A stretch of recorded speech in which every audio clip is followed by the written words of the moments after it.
What's up? Oh. Okay. Guess they're just gonna make up their own rules of the road. Alright. Anyways. What's up? Wanted to talk about why I still choose to wear all my gear when it's like over 100 degrees out. And honestly, it's only really two reasons, actually three. Safety, heat mitigation, and UV mitigation. And I'll explain a little bit more as we hang out by the Salt River.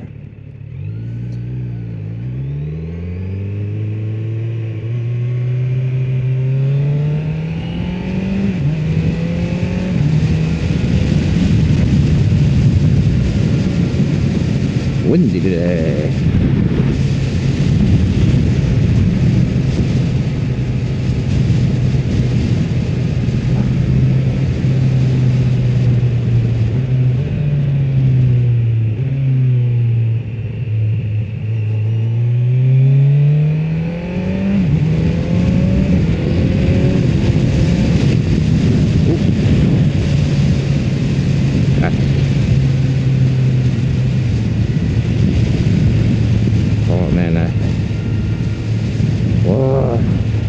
The hardest part about actually motorcycling isn't motorcycling, it's filling the food.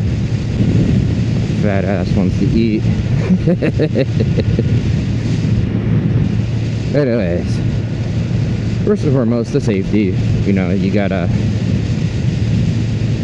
having at least some type of gear when it's over 100 degrees just brings a little bit more confidence into my riding style.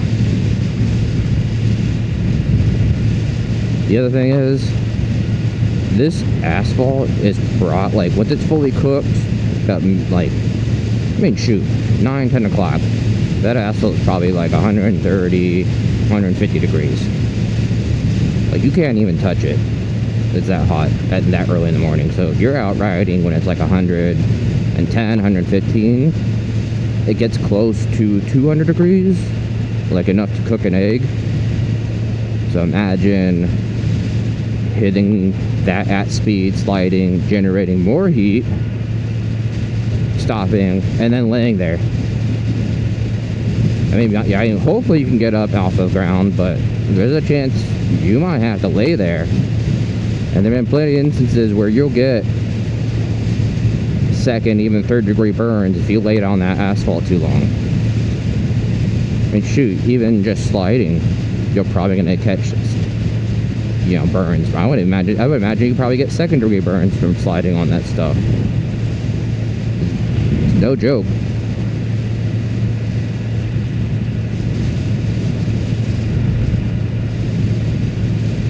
Also, I've seen some ground videos where people just crash at like 15 miles an hour and their whole face is just like straight messed up.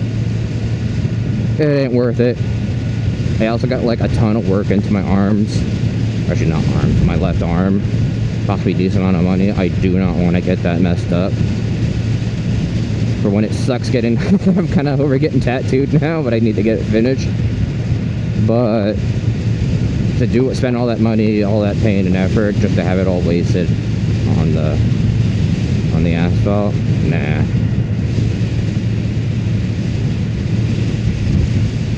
Second reason, heat mitigation. So let's talk about how like hot the asphalt is, about 200 degrees. When you're riding, when you're like just coming off like the initial surface, up by your head, it's not so bad. By your feet, it's cooking. Like your legs be cooking, and if you have any type of like bend, like in your leg, it creates almost like a negative pressure where like all it does is just collect heat behind your like underneath your thigh and the calf area.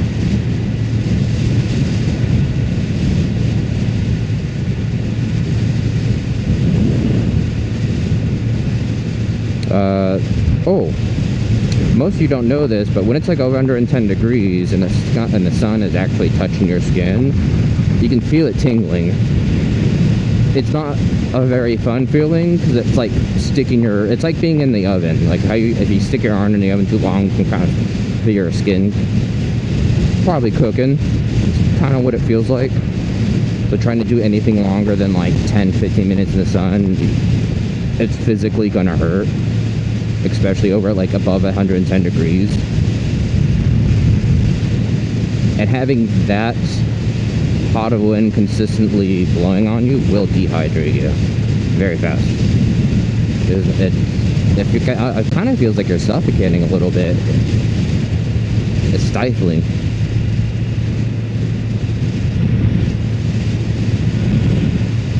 No bueno. And third is UV protection. The sun is so intense out here, it'll give you a nasty sunburn within like 10-15 minutes. Doesn't even matter if you have like naturally dark skin or resistant to it. It's so gnarly. Like the sun is so intense out here, it'll bleach wood, destroy clothing, destroy your paint. Like it's gnarly stuff. And I see people out here all the time, like on their Harleys, with like hardly any clothing, and they are bright red, bright red, lots of red.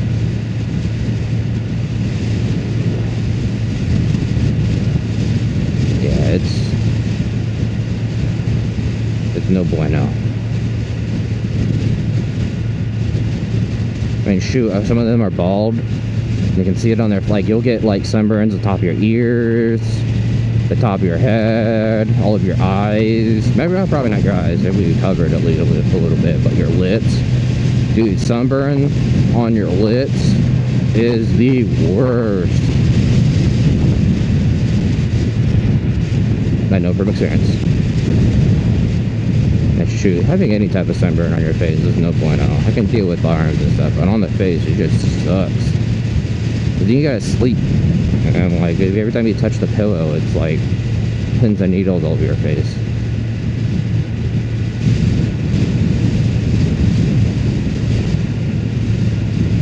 Also, you still gotta watch out for the debris out here. Like, that's still the same debris. Now it's hotter. You're getting hit by a rock that's 200 degrees. It's gonna hurt and sting and burn you.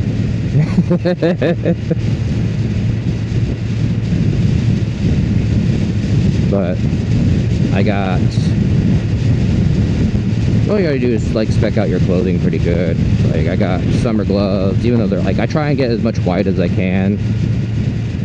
That's something these motorcycle companies work on, like more white clothing or cream clothing. Something to,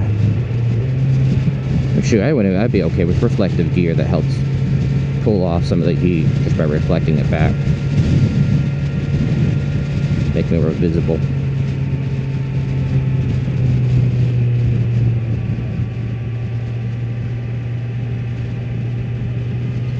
Got traffic.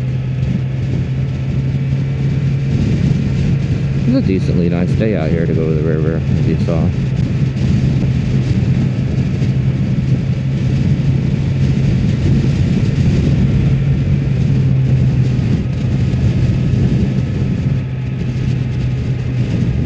But yes, summer gloves. I use a lot of Sedici stuff. Icon summer jacket with all the padding. Normal helmets. Any helmet will just do fine. Like a full face helmet is going to be great for you. You can get jeans. I like my jeans. I got Kevlar jeans that do a very good job of mitigating heat, especially like when the sun hits them, for being blue.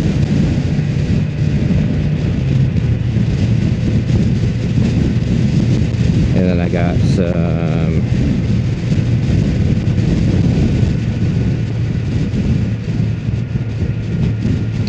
what are they?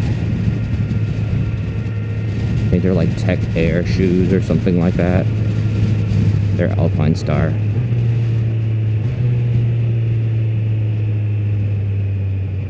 they're like a half leather, half mesh. Actually, the outer is all leather, or like that kangaroo or goat leather with some decent amount of protection on it. And then the center is like a mesh material to like let stuff in. And boy, does it work.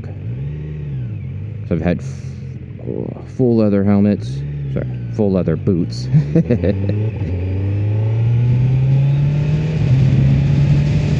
And boy, did they get sweaty and very wet. Not very comfortable. Great during the winter, not during the summer.